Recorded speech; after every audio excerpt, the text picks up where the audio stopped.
En fait, il me semble qu'il y a deux problématiques qui sont très lourdes et qui déterminent l'existence du Congo, sa façon de fonctionner, qui relèvent de domaines tout à fait particuliers, tout à fait différents. D'une part, il y a la justice. Vous m'avez dit que nous allions y revenir.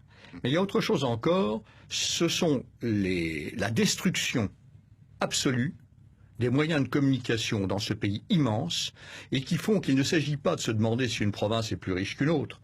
Le Congo, le potentiel agricole du Congo permettrait de nourrir toute l'Afrique. Le pays est à cheval sur l'équateur.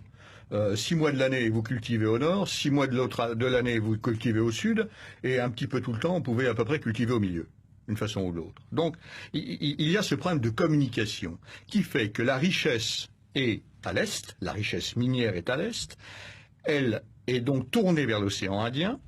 Le pays, lui, sa vocation agricole n'est pas affirmée, n'est pas exploitée parce que le pays fait venir des denrées alimentaires, et vous avez une capitale qui ne sert pas à grand-chose, qui est tout à l'ouest, complètement excentrée par rapport à cette immensité. Il faut rappeler qu'en RDC, il y a 3 fuseaux horaires. Hein. Oui, il y a 3 fuseaux horaires en RDC. C'est quand même pas simple à gérer. Mais si vous n'avez pas une route qui vous permet d'aller de Kinshasa à Goma, lorsque les Belges ont lâché le Congo... Le seul moyen de transport aujourd'hui, c'est l'avion. Absolument. Pas au quotidien. Et encore, oui, oui, c'est vrai. Lorsque les Belges ont lâché le Congo, ça avait été certainement la colonisation la plus dure qu'il y ait eu en Afrique, hein, ça c'est certain, des milliers de morts. Seulement, ils ont livré un pays clé en main, il faut aussi reconnaître ça, qui a été détruit dans les 10 ans qui ont suivi, les 15 années qui ont suivi. Il fallait une semaine pour aller de Kinshasa à Goma, par la route.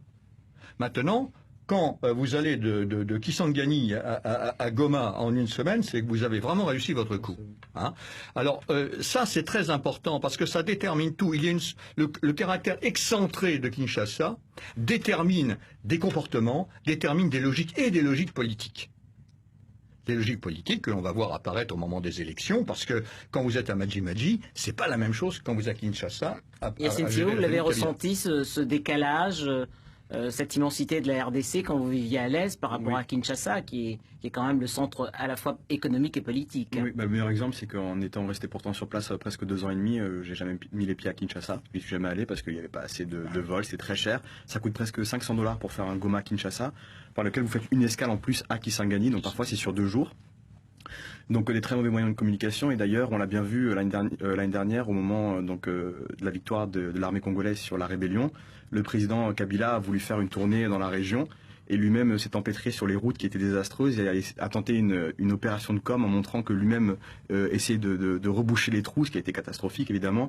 Donc ça montrait que même pour le président, les routes il y a 850 km entre Kisangani et Butembo, là où moi je me trouvais. Vous avez parfois, c'est pas des nids de poules, c'est des trous, des cratères qui sont dans le sol, qui sont aussi au moment de la saison des pluies, la route est impraticable, ce qui fait qu'il y a des centaines de morts sur ces routes-là chaque année en RDC. Donc oui, les moyens de communication sont catastrophiques. Marc Frontier. Les Congolais appellent l'office des routes l'office des trous. Oui, c'est révélateur. En RDC. Pour donner un petit exemple, normalement, il y a une entité étatique qui est censée s'en occuper, qui s'appelle le FONER, donc le Fonds de rétablissement d'entretien des routes. Et eux, par exemple, étaient en fait nos principaux racketteurs sur ces routes-là. Donc, ils nous renseignaient au quotidien. On demandait quelle était la raison de ces taxes. C'était apparemment pour reboucher les trous. Moi, j'ai jamais vu aucun ouvrier qui travaillait en 2 ans et demi. Marc Frontier, un mot sur la justice avant de conclure ce plateau sur Kinshasa. La justice congolaise a toujours été jugée à l'aune des 2 procès célèbres qu'il y a eu au moment des assassinats, notamment du défenseur des droits de l'homme, Chebeya, mais également de l'assassinat de certains journalistes, de Radio Okapi notamment. Quel regard vous portez sur cette justice congolaise? La justice, elle est complètement pourrie. Ce sont les juges qui sont pourris. Le pire des métiers en RDC, c'est avocat. Parce qu'un avocat, ça sert à rien. On achète le juge. Hein, une fois qu'on a acheté le juge, les carottes sont cuites. C'est même pas la peine de s'embêter à aller plus loin. Alors l'avocat, lui, là-dedans, il n'a pas de... À la limite, il peut porter des enveloppes, mais ça se résume à ça. Et tant que ce problème de justice ne sera pas réglé, rien ne sera réglé. Tout est vénalisé. Jusqu'aux copies des élèves. Vous avez alors en argent ou en avantage en nature. On parle dans les examens pour les filles, on parle de points sexuellement transmissibles. C'est quand même pas rien. Et c'est toute la chaîne qui fonctionne comme ça. Alors à partir de ce moment-là, à partir du moment où vous n'avez pas un organisme fiable qui est en mesure de faire valoir un État de droit, au sens juridique du terme, hein, il n'y a pas de solution. Il n'y a pas de solution. Et c'est ça le problème. Quand vous aurez remis des routes et quand vous aurez créé un système de justice crédible, beaucoup de choses changeront, naturellement. Yacine Sio, un mot de conclusion. Faut-il, malgré tous ces points négatifs, être tenté d'investir en RDC, de s'y installer? Bon, si la question c'est il faut répondre à oui ou non, oui, évidemment il faut aller en RDC, j'encourage tous les Français à le faire. Maintenant, gardez en tête, surtout par rapport à ce que disait l'ambassadeur et Monsieur Giraud aussi avant, de garder en tête le grand flou dans lequel la RDC va y plonger là en 2015 par rapport aux élections de 2016. En 2016, ouais. Oui, par rapport aux élections de 2016, parce qu'il y aura quand même des élections locales, enfin municipales et provinciales en 2015. Je rappelle que vous avez vécu les élections de 2011. Hein. Oui, j'étais sur place. Donc il y avait à la fois une effervescence citoyenne, mais dans le domaine des affaires, par contre, il y avait une psychose, il y a eu aussi une inflation des denrées alimentaires, les frontières ont été bloquées pendant 3 semaines avant, 3 semaines après, donc la situation n'était pas très facile. Mais pour répondre à la question, est-ce que les Français doivent s'y rendre? Oui, bien entendu, mais quand même en gardant en tête tout ce que M. Fontrier a à dire aussi, parce que c'est au Congo, si vous y allez et que vous avez envie d'investir et que vous faites face à la justice, à l'administration, au fisc et tout ça, c'est un vrai yo-yo émotionnel. Vous passez de la joie à la tristesse dans la même journée. Marc Frontier, un mot de conclusion. Non, c'est tout à fait ça. Il faut absolument y aller. On ne peut pas avoir politiquement, déjà, des paroles ou des gestes arrogants à l'égard du gouvernement congolais. Ça, c'est fondamental.